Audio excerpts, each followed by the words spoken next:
पाकिस्तान रोज बरोज default की जानिब बढ़ रहा है। अब आखिरी उम्मीद सऊदीया बची है। ये कहना है वफाकी वजीर खजाना इसाक डार का कि सऊदीया का इंतजार है वो कब हमें पैसे ट्रांसफर करे, कब हमें डॉलर्स ट्रांसफर करे और हम डिफॉल्ट से बच सकें। जबकि वो ये दावा भी कर रहे हैं कि हम आइंदा आने वाले वक्त में डिफॉल्ट की जानिब नहीं बढ़ रहे हैं। इस वीडियो में इसकी तफसीलात आपके सामने रखेंगे और इसके साथ साथ आपको ये भी बताएंगे कि इमरान खान की मुश्किलात में आए रोज इजाफा होता जा रहा है। जी हाँ नाजरीन, पंजाब में 11 जनवरी की तारीख तय की गई है हाई कोर्ट की जानिब से दोबारा पंजाब असेंबली के मुतल्लिका मुकदमात की समाअत के लिए। और इस 11 जनवरी से कबल 9 जनवरी की तारीख का पहले से ही पाकिस्तान तहरीक इंसाफ की जानिब से ऐलान कर दिया गया है। यानी कि 9 जनवरी को पंजाब असेंबली में परवेज इलाही एतमाद का वोट लेंगे।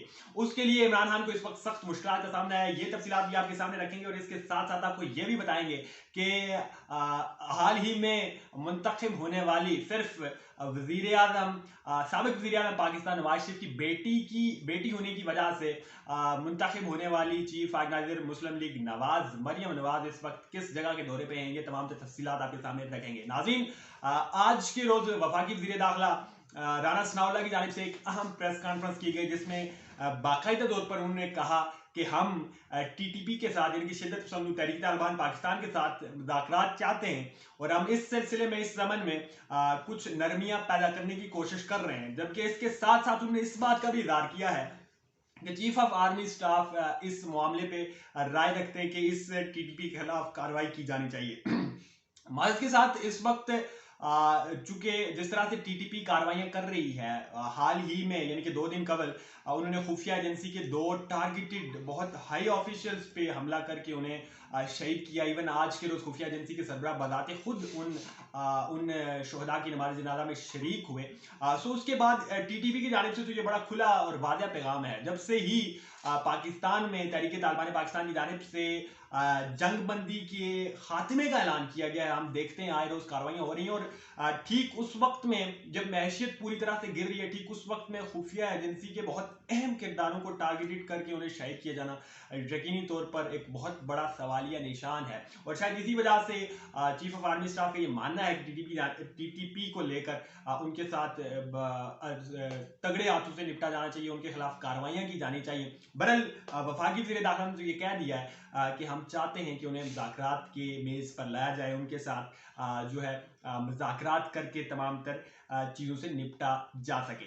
खैर, इसके साथ साथ जो आजकल सबसे बड़ी और अहम डिस्कशन इस वक्त की बनी हुई है वो पाकिस्तान का दिवालियापन है। दिवालियापन से मुराद ये कि पाकिस्तान कब डिफॉल्ट हो रहा है। इवन के गुज़िश्ता रोज़ जो कौमी सलामती कमेटी की इजलास था, उस इजलास के 2 सेशन में बाकायदा ये फैसला किया गया कि सोशल मीडिया पे अगर कोई भी शख्स पाकिस्तान के डिफॉल्ट के हवाले से कोई भी सनसनीखेज झूठी खबर फैलाता है तो उसके खिलाफ इदारे कार्रवाई करेंगे। यानी कि आपको इस बात का इल्म तो होना चाहिए कि ये डिफॉल्ट का मसला जो है या पाकिस्तान के दिवालियापन का जो मसला है ये किस हद तक हुकूमत के लिए अहम बन चुका है। क्योंकि आइंदा आने वाले वक्त में इमरान खान इस पे पूरी तरह से खेल रहे हैं। डिफॉल्ट के मामले को लेकर हर अपनी स्पीच में इमरान खान ये इल्ज़ाम इस हुकूमत पे आयद कर देते हैं कि नहीं जी, इनकी फलां कारनामे की वजह से, इस हुकूमत की फलां बिल की वजह से, इनकी फलां कानून साजी की वजह से आज हम डिफॉल्ट के दहाने पे खड़े हैं। और इसी वजह से शायद सोशल मीडिया पे भी एक बहुत बड़ा प्रोपेगेंडा, एक बहुत बड़ी कैंपेन चल रही है पाकिस्तान के डिफॉल्ट को लेकर। लेकिन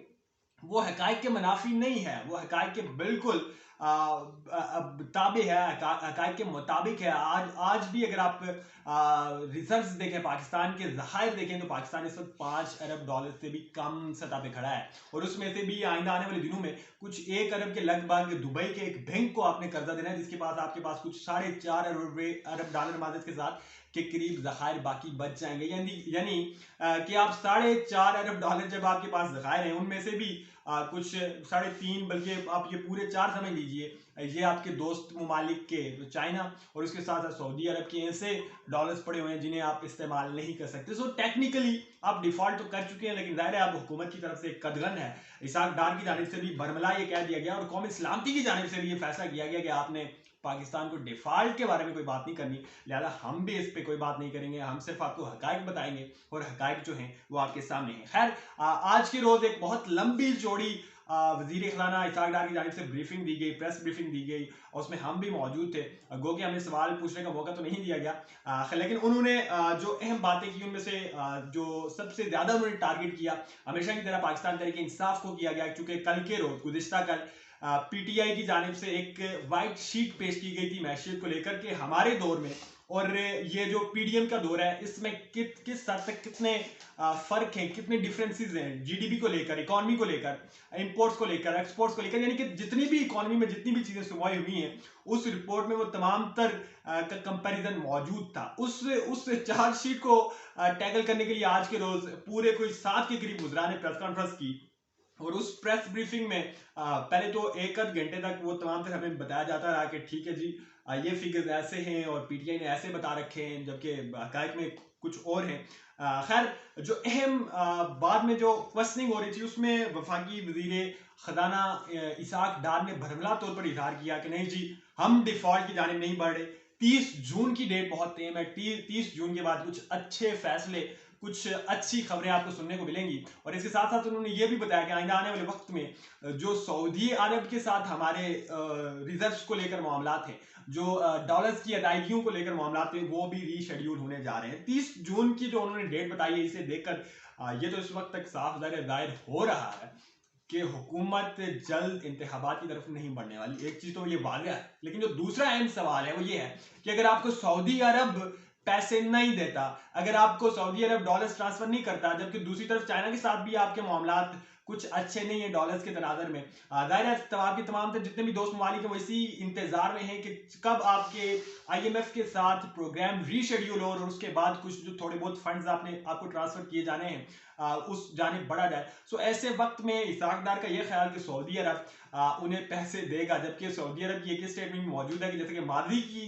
को देखते हुए हमने पाकिस्तान की मदद की है, इसी तरह से हम आइंदा मुस्तकबिल में भी पाकिस्तान की मदद करने जा रहे हैं। लेकिन उस सूरत में भी वज़ीर खजाना इसहाक डार ये समझते हैं, उनका ख्याल है कि आइंदा आने वाले वक्त में हमें सऊदीया से पैसे मिलने जा रहे हैं। दूसरी जो आखिर में मादद के साथ नाज़रीन आपको बताते चलें कि इमरान खान को लेकर इस वक्त बहुत सारे चेम गोइयां हैं। कभी तो उनकी ऑडियोज वीडियोस ज़ाहिर मंजर आम पे आ रही होती हैं, लेकिन उसके अलावा एक जो बड़ी और अहम खबर है वो इमरान खान की पंजाब में हुकूमत को लेकर है। जी हाँ, इमरान खान जिस चीज पे इस वक्त स्टैंड कर रहे हैं वो महज खैबर पख्तूनख्वा और पंजाब की हुकूमतें जिसकी बुनियाद पर, जिसकी बिना पर वो यहाँ वफाक को पूरी तरह से नचा रहे होते हैं। और जो अहम खबर है वो ये है कि पंजाब में 9 जनवरी को पंजाब असेंबली की जानिब से एक सेशन कॉल आउट किया गया जिसमें वजीर आला परवेज इलाही को एतमाद का वोट लेना है।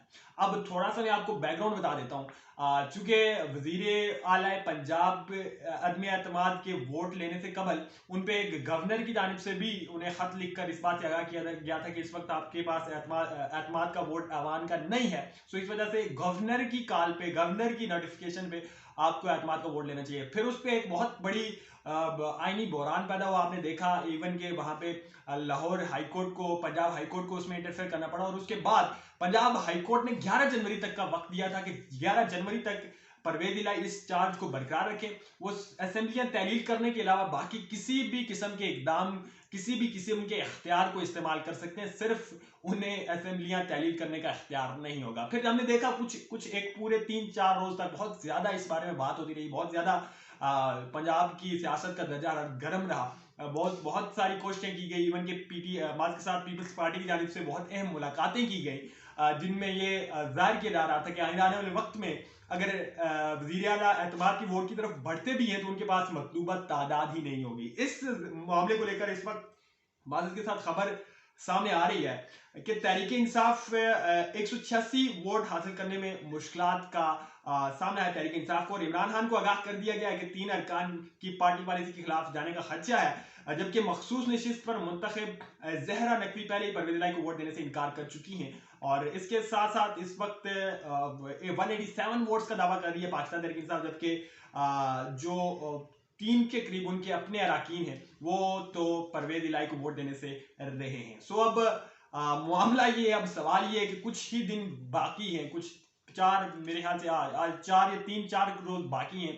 आज 9 जनवरी को इजलास बुलाया जाना है और उस इजलास से पहले इमरान खान किस तरह से अपने इन नाराज अरकान को, पंजाब असेंबली के इन नाराज अरकान को किस तरह से मना सकेंगे, उन्हें क्या लॉलीपॉप थमाया जाएगा। और सबसे बढ़कर अब अगर इस प्रेशर के, अवामी प्रेशर की वजह से वो किसी बात पर मुतफिक हो भी जाते हैं तो फिर ये क्या गारंटी है कि वो उस 9 जनवरी को खुद पेश होकर वजीर आला पर एतमाद के वोट के लिए पेश होंगे और खुद एतमाद का इजहार करेंगे। ये सवाल बहुत अहम है।